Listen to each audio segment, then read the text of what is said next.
Here we go, ladies and gents. Another episode of the podcast, and I just wanted to let you know, Nimble Warrior is still getting people moving better. If you don't have a copy yet, you can head to thenimblewarriorbook.com, and this book is going to help you get moving better, but also get you out of pain, man.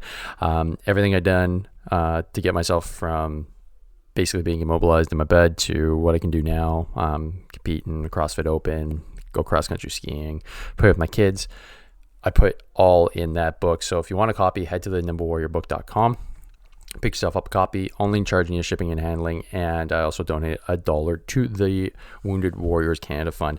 Additionally, hey, look, season is coming, beach body season, and just a shameless plug, if you're looking to lean up and you're looking to get a grip of your nutrition and you're looking to just be a better human being, what better time than the present? Take some action.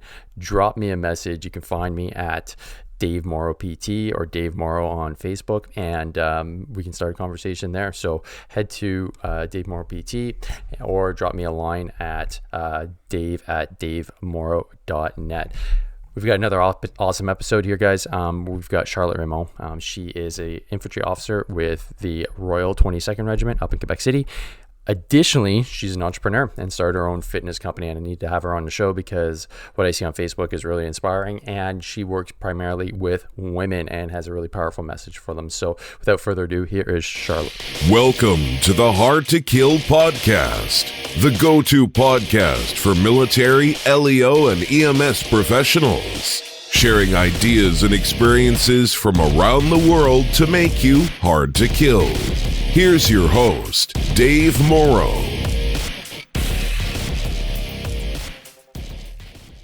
All right, ladies and gents, welcome to another episode of the Hard to Kill podcast. I'm sitting down with Charlotte Raymond. She's an infantry officer in the Canadian Armed Forces with the Royal 22nd Regiment, and she runs her own business. She is a hard charger, to say the least, and it's a pleasure to have her on the podcast. Charlotte, how are you doing?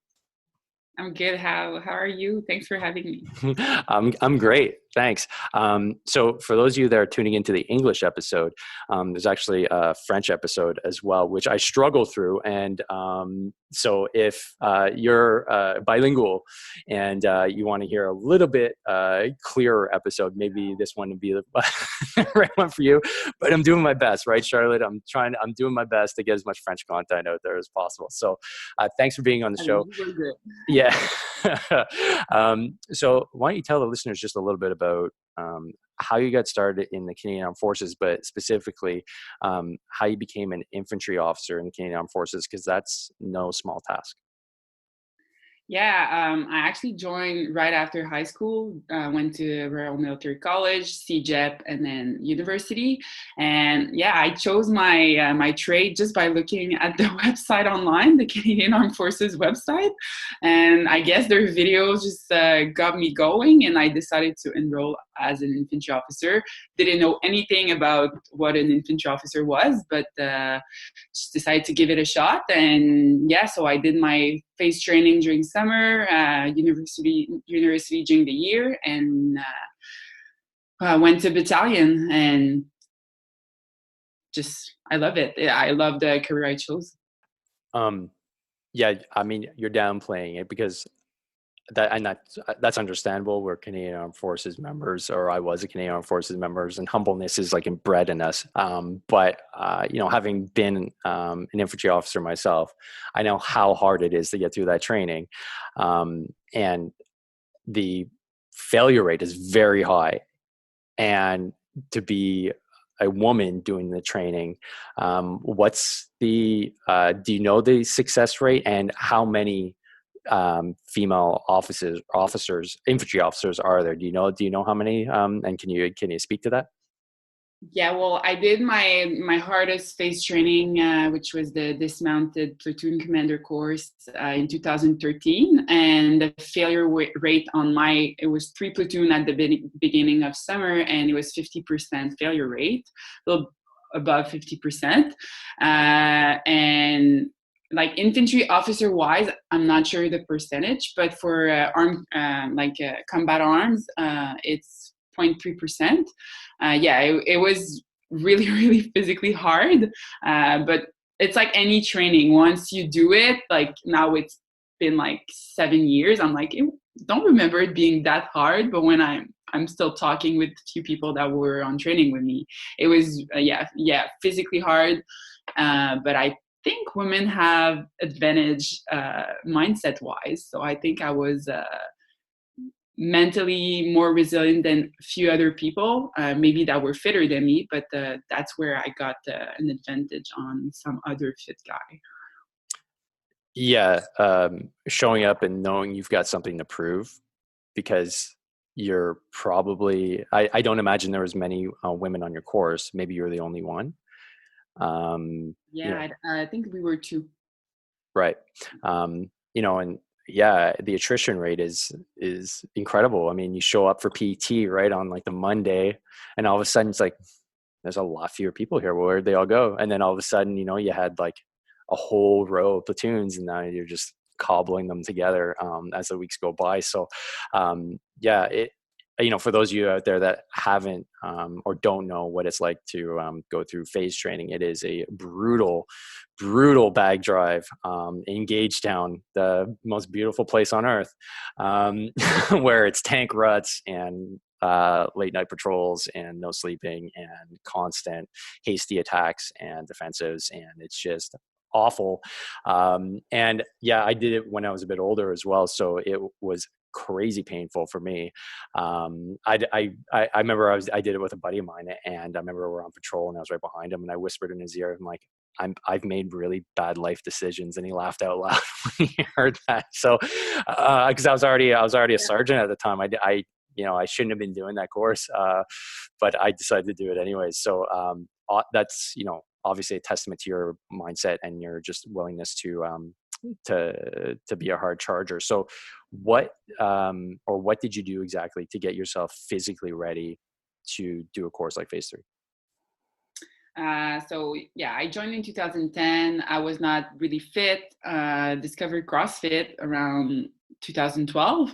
And then that's what got me into fitness, and what made me some people start with eating healthy. I started everything backward. I was still partying way too hard. Well, I was at university. I mean, I was allowed. I was eating probably very badly now that I think about it, but fitness got me into all that health mindset, health journey. So CrossFit got me very ready, physically ready for course. I remember there was one of the PSP staff, so the trainer on base in Kingston, he had built a specific program for people going on phase 3. So I started doing that, a lot of the German volume way, 10 by 10 of everything. I was doing 10 by 10 reps of everything, a lot of rock march. I did everything I could, and I was fit by the time I got to phase 3 for sure. Solid. What's your favorite CrossFit WOD? It's I would say it's DT. So something with bars like deadlift, hang bar clean, some jerks. So I love DT, or anything involving a rowing machine. I'm 6 foot, so it makes it a bit easier for me to row. So I love workouts that I can win. yeah, I feel you. Being tall myself, hitting that rower, man, there's no better feeling. It's like, oh, we got a 500-meter row today, sweet. But unlike you, I really, man, when it comes to the bar stuff, just the distance, a DT or a Grace, I'm just, I dread it. Just because for me the hardest thing is getting cleans down and doing anything at volume with a bar is just it's death for me. Tell me to go for a run or tell me to go hit the rower. That's where I like falling back to, because I like doing it, right? So good on you, because it's not easy for us tall people to do things like DT and Grace. So yeah, for sure. Yeah. Let's talk a little bit about your business. You're obviously crazy busy. So on top of that, you decided, hey, why don't I start my own fitness company? So tell us a little bit more about Plein Potentiel. Yeah, so I started my business maybe 2 years ago. I was looking for a way to help people, because some people were like, oh, you have a inspirational journey, how did you get started and all that. So I was like, I started posting on social media, and one of my friends was like, you could start a business. And I've never thought about it, but started looking into it. And yeah, so I am a holistic health coach, so like a global health, like general health coach. I help mostly women, like 90% of my clients are women. I help them to reach a satisfaction towards food. So to have a better relationship with food, with nutrition. So I build meal plans, training plan. I focus on functional training. That's what has made a huge impact on my life, and that's what I think is the future of fitness. So I want people to be functionally fit, so they can attack any task that life is putting at them, right? And I also have a psychology degree, so I decided to add a psychological aspect to my business. So I also help women with the limiting factor, so everything that is attached to mindset. So those are the three components of my business. That's very cool, and one of the reasons why I wanted to have you on is because I don't get enough content out there for women, in the sense that, like I've had one of my friends on who's a yoga instructor talk about yoga and the importance of yoga and stuff like that, and it did crazy well. And for you, you're almost like the exact opposite of my clientele. I'm basically 90% male and 10% female, and it's cool because we have a lot of crossovers. Most of my clientele, they also want to look good too, right? But it's years of being in the military usually is kind of worn down the body, and the joints don't work so well, and trying to look good when you can't move well and you don't eat well, very hard. But most guys don't want to have like 6-pack abs. They just don't want to have like a gut anymore, and they want to feel good about themselves. So is that kind of how like your clientele? Like I know that like most of the fitness and nutrition space is dominated by women, because most women, like they want to get married, they want to look good, they want to go to the beach, they want to look good. Is that kind of the same thing you see too? Like the women are just kind of confused as to like how to eat and then just how to make themselves look good? Yeah, it's definitely something that has taken over the fitness world. Like women want to look a certain way, and that's something I'm trying to step away from. I want to, yes, by eating well and then training efficiently, you will look a certain way. But what I'm teaching to my clients and everyone that's following me on social media is that you want to eat well and then train to bring your body to achieve for performance over aesthetics. So that's what I'm trying to teach my clients. I want them to yes, look good, but also feel good. If they're training and they don't like it, or they eat so the way they eat is so restrictive, then it's going to affect their minds and it's going to affect their mental health. So for women, it's more complicated emotionally, and a lot of aspect that is related to psychology. So I'm trying to change their mindset and the relationship with food and exercise as well. Yeah, there's a lot of crossover there, I think. For all the differences that we know between men and women, at the end of the day, you want to feel good in your own body and have longevity. Because I think that's the ultimate goal. Is you want to live long, but not just live. You want to thrive, through all your years, so that you're not, bound to a chair or the bed when you're in your 60s, 70s. And getting there is the hard part. So, you talk about nutrition and, making people feel like they can actually like have control of like their nutrition. How do you go about doing that? What are some of the protocols that you use? So I'm always starting with my clients with education. So I want my clients to be aware of what they're eating, and to do that, I'm basing all my meal plans, or the way I talk is based on macronutrients. So I'm educating about educating them about carbohydrates, protein, and fat. So as once you're aware of that, everything you can eat is one of those 3 macronutrients. Obviously, there's also micronutrients, but that's like in little details. So once they're aware of that, they can become self-sufficient in a way that, not that they no longer need a coach, but at some point in their life, I want them to no longer need a coach. So that's what I'm educating them on. And I also have an 80-20 approach. So 80% of the time you eat fresh food, less transformed food. You eat like stuff that comes from nature. So lean protein, eggs, so everything that's on the outer of the grocery store, like that's like something easy that I teach my clients. And then 20% is some fun food that I like to call, so wine, French fries, pizza, everything like that, but in moderation. So if you are, I don't strive for perfection, I strive for consistency. Yeah. So that's what that's my base nutrition wise. It sounds like we have very similar approaches. Perfection is just a means to stress you out, really. We're human beings, and to strive for that perfect meal plan or that perfect week, that perfect month is just the road to being unsuccessful and getting frustrated. So, and I love the whole, stick to the outside of the grocery store is so key. Get your protein, get your broccoli.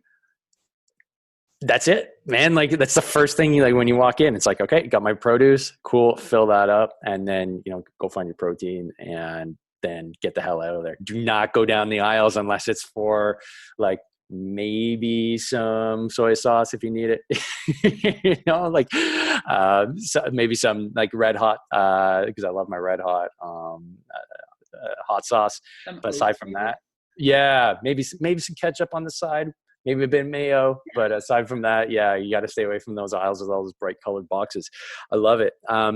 So we talked about nutrition and stuff like that. And, you talked about functional training. We have a lot of similarities there.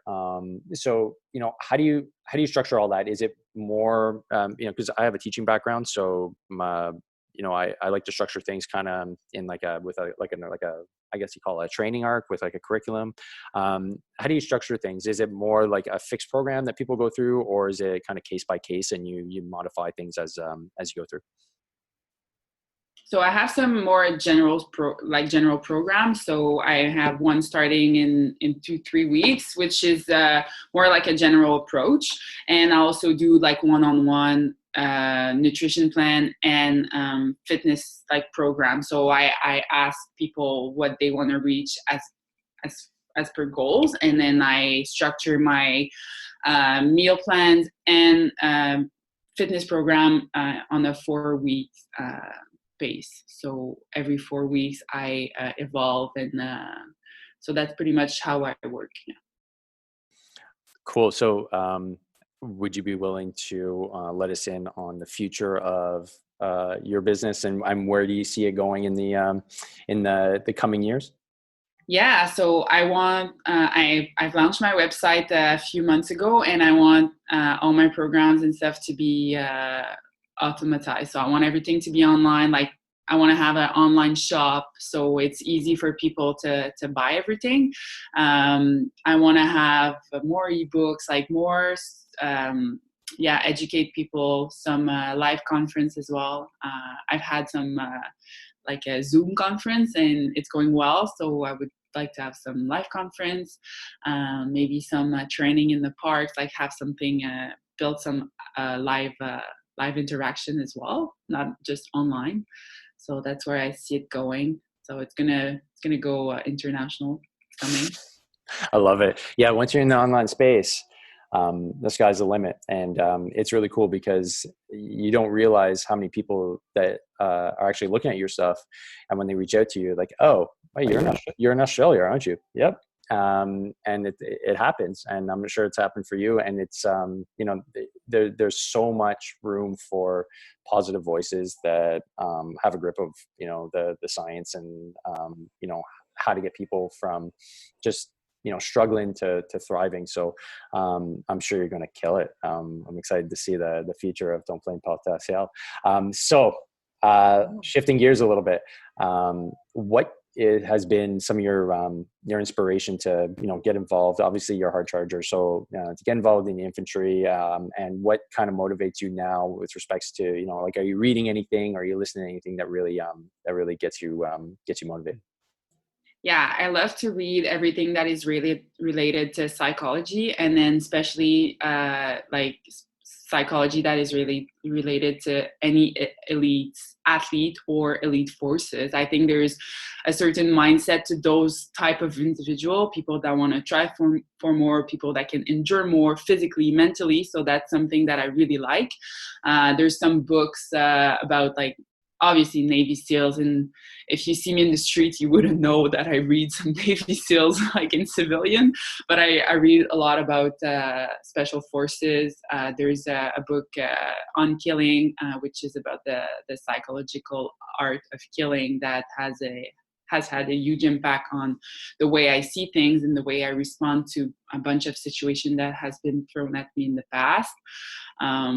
So yeah, that would be some like military-wise inspiration. And on the business side, I know there's Rachel Hollis. I don't know if you know her, but she's huge. She's doing live conference. She's very inspirational. Love to hear her podcast. And one other podcast is Working Against Gravity. It's about nutrition. They're very like scientific based, so I like to listen to that as well. Awesome. All that stuff I'll put in the show notes, because any nugget of information can go a long way for people that are just looking, right? People are on a journey. So the book on killing and on combat by Dave Grossman was just so huge. When I was on pre-training in Valcartier, he came up and did a seminar for about a half day, and I was just glued to every word he said. It was something I'd never heard before, and I didn't know there was research on this, and it just made so much sense. And it was really because it was early on in our pre-training, so I was able to kind of build like a protocol in before I deployed to make that bulletproof mind, to make sure that you're ready, that certain things will probably occur, and that if you have that resiliency already pre-built in, and then also the understanding that that one of the things that stood out really when we did this presentation is like just fear response. Your fear response is not because you're a coward. That's your central nervous system, man. That's normal. So don't freak out. Like if you piss yourself, it's like, you're not a coward. You're there. You're doing your job. You can't control it. So it's just going to happen. So like little things like that were really important. I think, that's where he carved out a niche, and that's why it's such an important book for any, infantry officer, but really anybody in general that is, got a curiosity towards psychology. I think it's a really important book to read. So thanks for sharing that. So lastly, Charlotte, what makes you hard to kill? First of all, I love the Hard to Kill, like the name of your company, your podcast. I think it's perfect for like your background and all that. I had to think about this one, but I think what makes me hard to kill is my resilience and my consistency. So if I set my mind on doing something, I will do it until I will try until I reach that point. And I do not give up at all, I think. So it would take someone very skilled to kill me, I think. They'd have to outflank it. They have to really do their homework. That's cool. Awesome. Thanks for sharing that. That's awesome. I mean, like you did phase 3, and you passed, and like that alone takes a tremendous amount of resiliency. So very cool. So lastly then, how do people get in touch with you, and where do they find you on the internet? So my name on every platform, Facebook, Instagram, and my website is charlotte.inspira. So like inspiration, but without the shin portion. So I have Facebook, Instagram, just type that in on the search bar, and then my website at www.charlotteinspira.com. So pretty easy. Super. All right. Well, Charlotte, thanks so much for sitting down, doing 2 interviews in English and in French. I wish you all the best in your career and in your business ventures. I'm sure they're going to take off and you're going to crush it. So thanks again, and all the best. Thank you. Bye. Cheers.